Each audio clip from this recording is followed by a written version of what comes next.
du syndrome de Gittelman. Quelque chose de très concret. Je ne sortais pas le soir pour des raisons de santé avec Gittelman, trop de fatigue, pour d'autres choses médicales aussi, voilà, parce que j'ai pas que Gittelman, et pour des raisons tout simplement financières en fait. Donc j'étais dans ma cité universitaire et j'ai tout misé sur les études.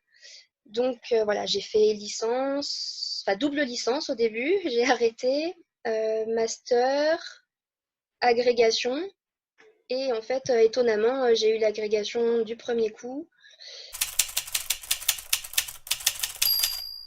Alors, si, j'oubliais quand même très important pour les études, j'ai bénéficié d'un tiers-temps pour toutes les épreuves écrites. Alors ce sera à vérifier, hein, il faut avoir une reconnaissance de handicap auprès de la MDPH, il me semble.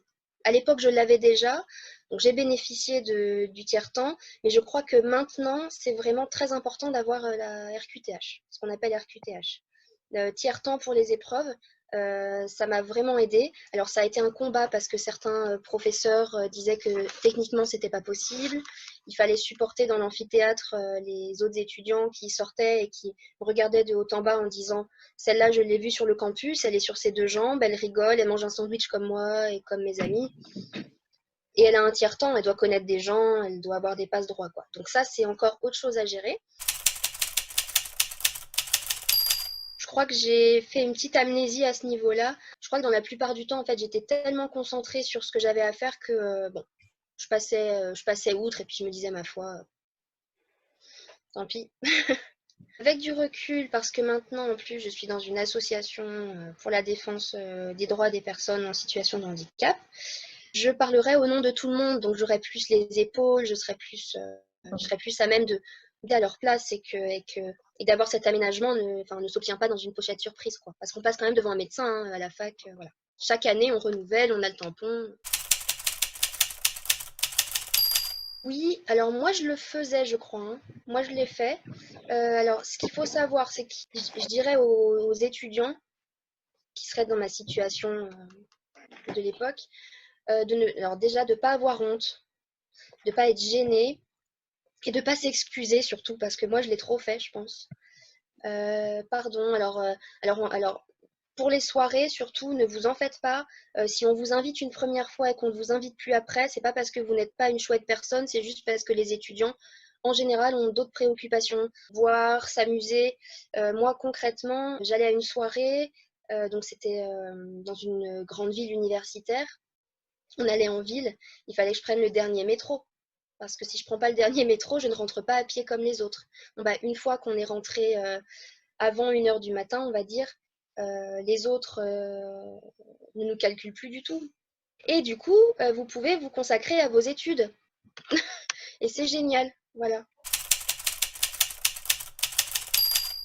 Le concours que j'ai passé était difficile. Et puis dans mes études, ça a été difficile. Enfin, j'ai pris une voie créative, on va dire, dans mes études. Et ça m'a fait personnellement beaucoup de bien et j'ai appris à me connaître et j'ai appris alors surtout, alors bon ça c'est aussi avec le travail, aussi avec le parcours par rapport à la famille aussi, à faire le tri et à savoir que les personnes qui nous entourent sont des personnes qui nous ressemblent ou pas, mais avec qui on est vraiment naturel et avec qui on s'excuse pas d'être nous-mêmes quoi.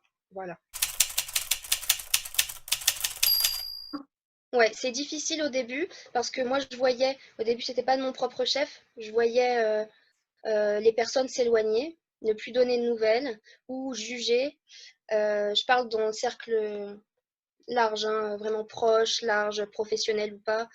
Des personnes s'éloigner, ça fait mal, on se remet énormément en question, on se dit qu'il faudrait qu'on change, qu'on se force à faire des choses, sauf qu'en fait on le fait déjà. On se force au quotidien à faire des choses et pas forcément parce que, je veux dire, on se force pour vivre aussi et pour se faire du bien à nous-mêmes, quoi.